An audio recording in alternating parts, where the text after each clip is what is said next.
Full Metal Jackie, bringing you 2 full hours of metal. This week on the show, a very special interview with my good friend Dave Brockie. How you doing? Hi, Jackie. I'm fine. How are you? I'm good. I'm so happy to have you on the show. And, you know, again, my condolences. The metal community lost another one of our own recently, Cory Smoot, GWAR's lead guitarist. He was just 34 years old, and it was really a shock to hear about it, and such a tragedy. So Dave's here with us, and thanks for being with us in such a difficult time. I appreciate it. No problem. I've lived, you know, after Cory died, it's been a completely different world, and one of the things that immediately had to change was like, wow, I just don't feel good just going on with the Oderus Bumbletown clown show here for a while. It's time to really take stock of what's going on and make sure we do the right thing. And so yeah, I kind of choked off press for a while and let it, you know, concentrate on other things. But now, yeah, I'm ready to get back at it, and it just seemed like this was the natural step to talk to you. But for the first time ever, to do it out of character, everyone. I know. You listen to Oderus yell at them, and I know they want Oderus to yell at them again. So, you know, this is the first step in getting all that going again. So thanks for having me. Absolutely. And, you know, after we heard about the news, there was many questions people had, you know, such as, does the tour continue? And you guys decided to keep going, which I'm sure was a really difficult decision. How did continuing the tour help you and everyone else cope with losing Cory? Well, I guess first and foremost, it kept us busy. We had to get the shows. Once we made a decision to go forward, you know, that locked us into all the work that you have to do in order to do a GWAR show. And it kept the guys from focusing too much on what had just happened. And, well, that was the idea anyway. You know, and we figured if we stayed busy, we would be less likely to sink into a miasma of depression. And but if you told me when we made that decision just how difficult it was going to be to do that night after night, I probably would have thought twice about it. But, you know, we really didn't have a choice. You know, we were in the middle of nowhere. You're in the middle of a tour, and in an economy like this, you know, even if we had all the money in the world, you know, I'd like to think that we would have carried on, gone forward, even though there was a certain amount of a financial responsibility to the band and the other people in it. You know, it's like, you know, if we hadn't finished that tour, we basically would have been out of business. But yeah, as I said, even if we were like some rich ass rock stars, you know, I think it was the best thing to do anyway, because, you know, it is a big GWAR family, and like to leave all those kids with a ticket, you know, an unclaimed ticket and a bloody hole in their heart, and just go home and cry. That's just not the GWAR way. We just couldn't do it. And that's why we've decided to finish this tour cycle as a 4-piece. We've retired the character of Flattus. He has returned to his beloved planet home.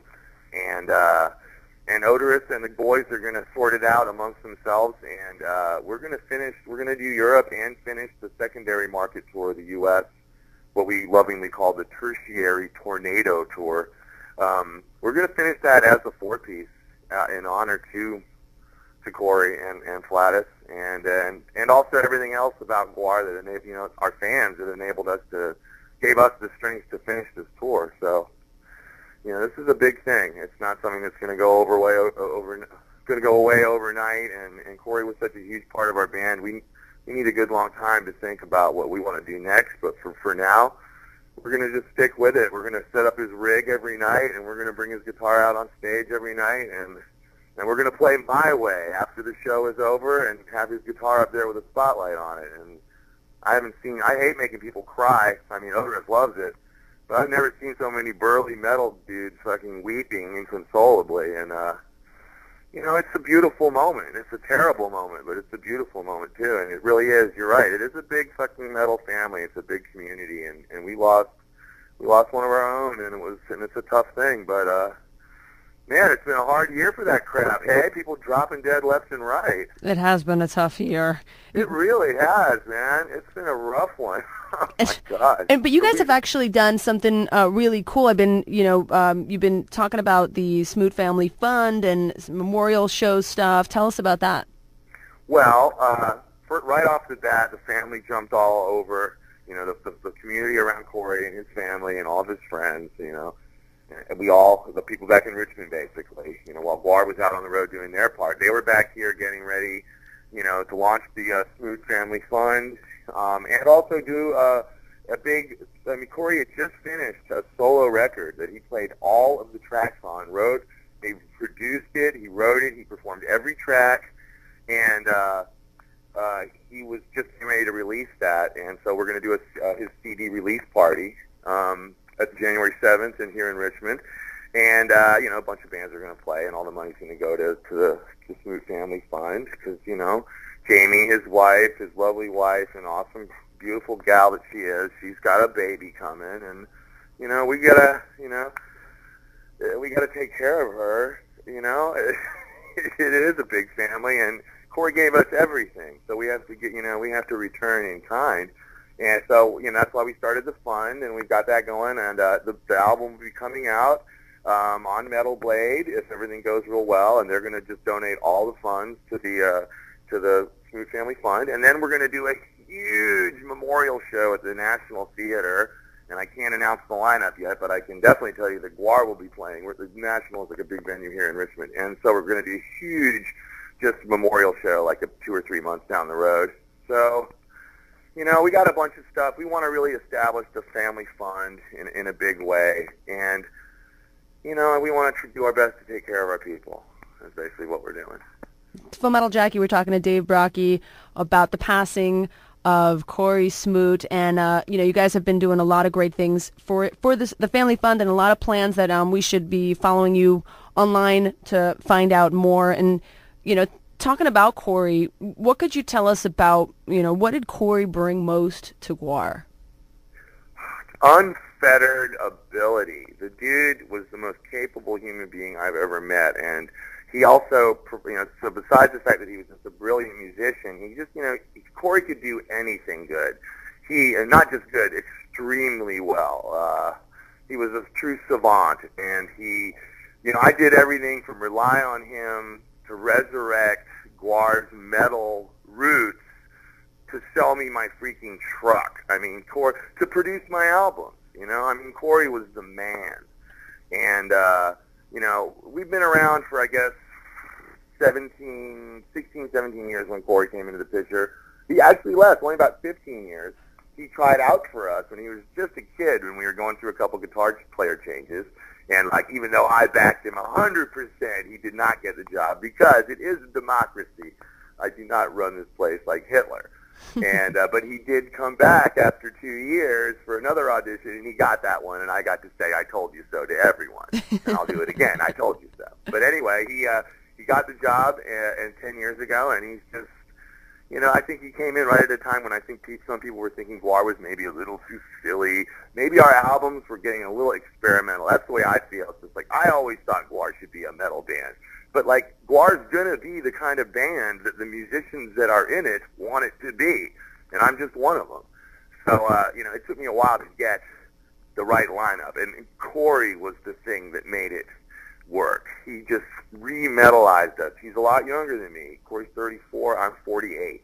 And he just provided a bridge to a big area, a big world of metal that I maybe lost track of in all my Motorhead and Thin Lizzy albums. I knew there was a lot of new metal out there that I wasn't really aware of, and Cory provided me that link. And when we started working together, boom, it was on. GWAR was definitively a metal band again, and hopefully will be forever, even without him.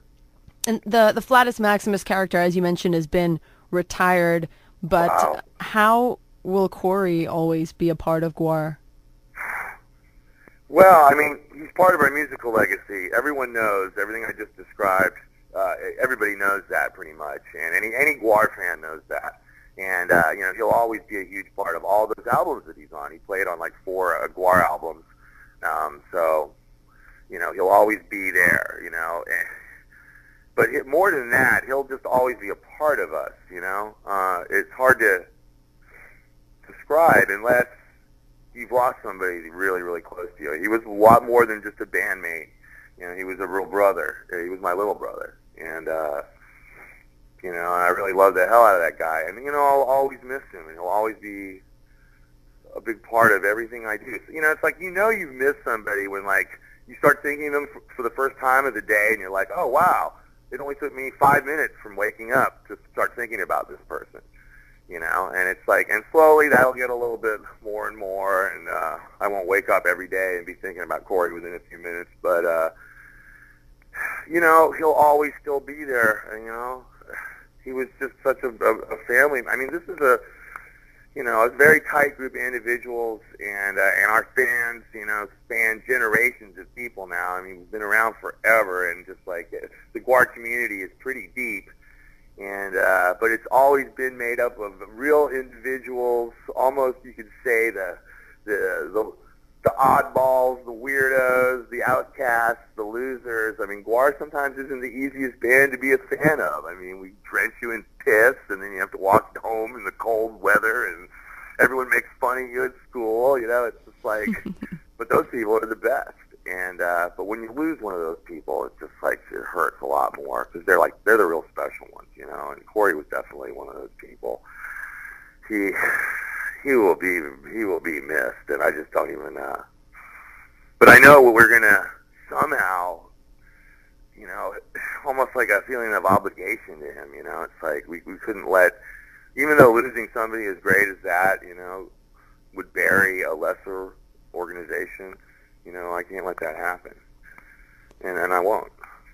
It's Full Metal Jackie with Dave Brockie on the line. We're talking about the passing of Cory Smoot, and you know. You said it. I mean, GWAR is such an absurd concept, a real source of escapism for your fans. Cory passing is a shadow of reality. How have the fans reacted to such a hard reality, especially at like the first show after his passing? Super emotionally. There was a level of connection, you know, that's probably always been present but never so pronounced.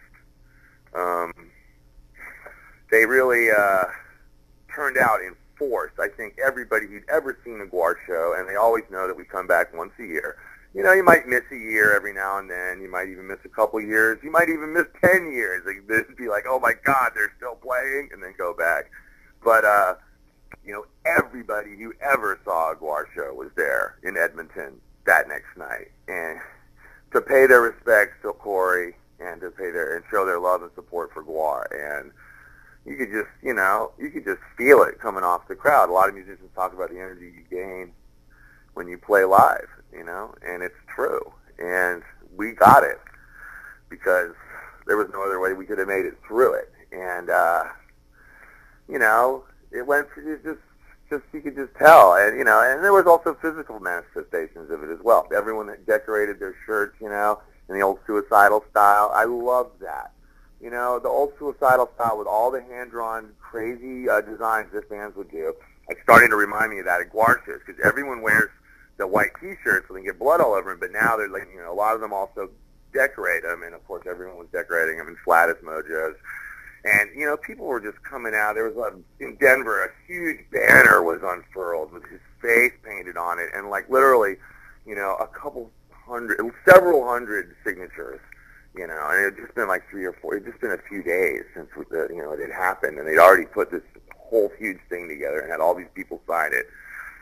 You know, that's pretty mind blowing. These people loved him. You know, I hadn't seen anything like it since we lost Dimebag, really.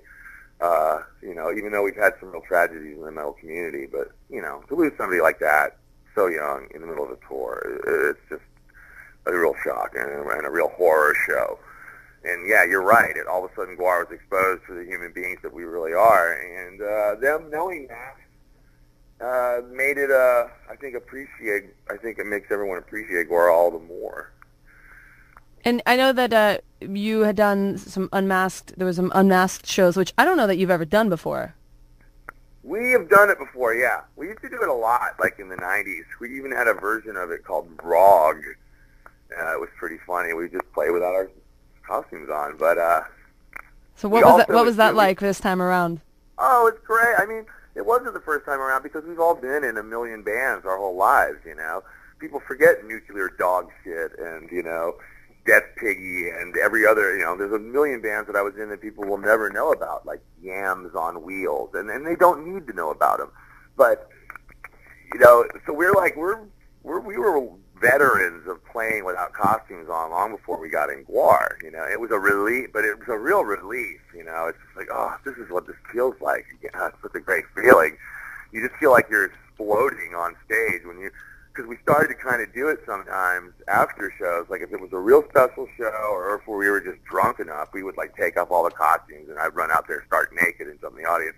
But we stopped kind of doing that, because it was real stupid and dangerous, and I was too drunk and idiotic, and I was going to get killed sooner or later. So we kind of stopped doing that. But then it came back the night that we lost Dimebag. We were playing live in Denver, and found out like at the midway point after we came off stage and we're getting ready to come back for the encore, found out that Dime had just been killed on stage. They were just like 3 or 4 shows behind us on tour, and we've been crisscrossing the whole way, and we were getting ready to hook up with him in Dallas. So we were devastated. And so we took off all the costumes and we played our encore, you know, sans punk. So, and we hadn't done that. When we did it again, I believe in Portland, it took a few nights.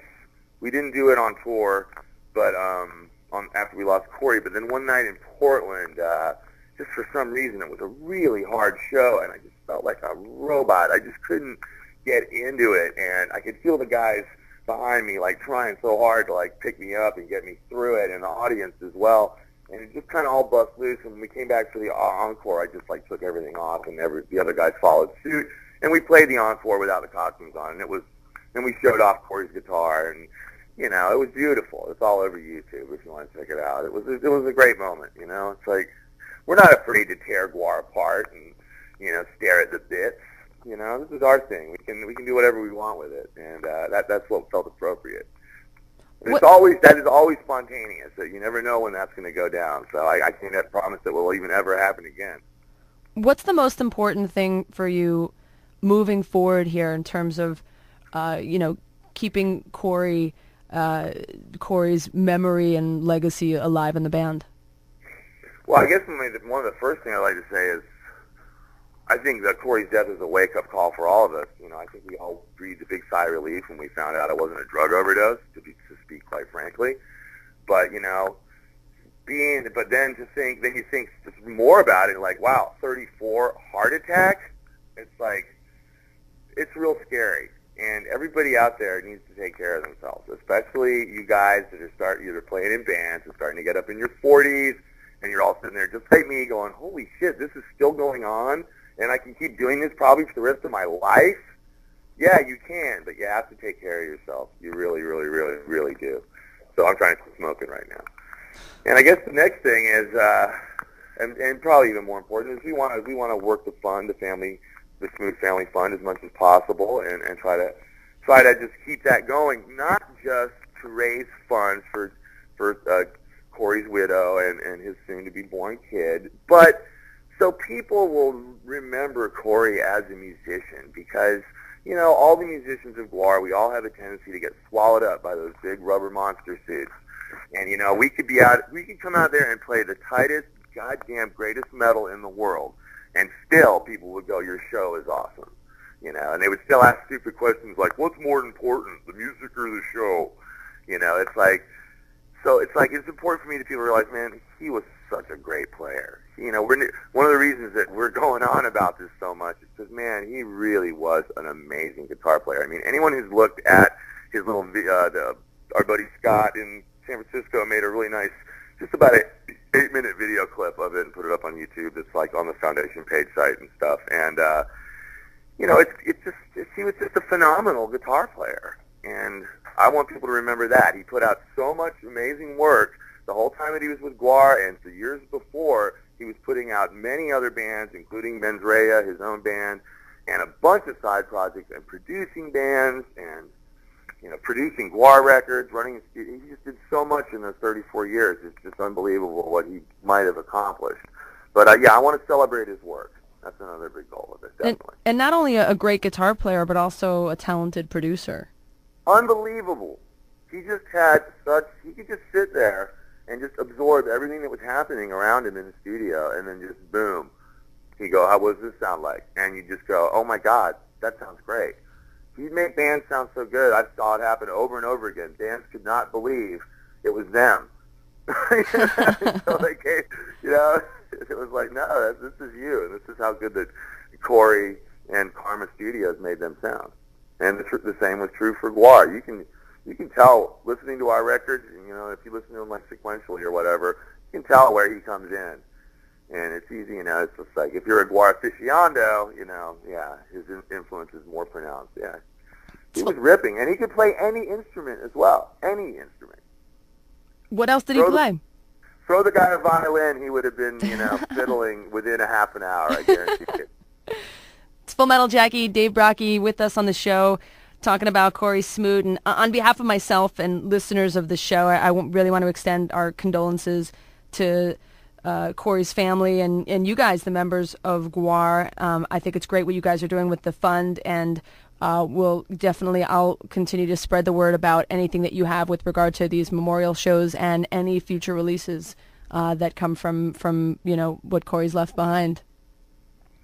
Well, hell yeah, Jack, you've always been one of the biggest supporters of GWAR, and it's been such a joy and pleasure to work with you over the years. And Oderus is looking forward to getting back to the Mad Minute, and I got to say, you're blowing up. Every time I check it out, it's like, wow, you're getting out there more and more and more, and that's why I wanted you to be the first person I talk to about this, because it just seems right, like you're a part of our family, and that's the way it should have been. Oh, thank you so much. I'm really honored, and I really appreciate everything. You've always been super cool over the years, and I'm very sorry for this loss, and anything that I can do for you guys, I'm always here. Well, we love you, Jackie, and we love the metal community for the support we've gotten, and yeah, and we're ready to move forward. We've lost Cory, and that's a sad, hard fact, but sooner or later we're going to lose everybody. So we got to make the most of what we have. That's a big part of metal. We got to live hard while we can, but not so hard that it kills us, hopefully.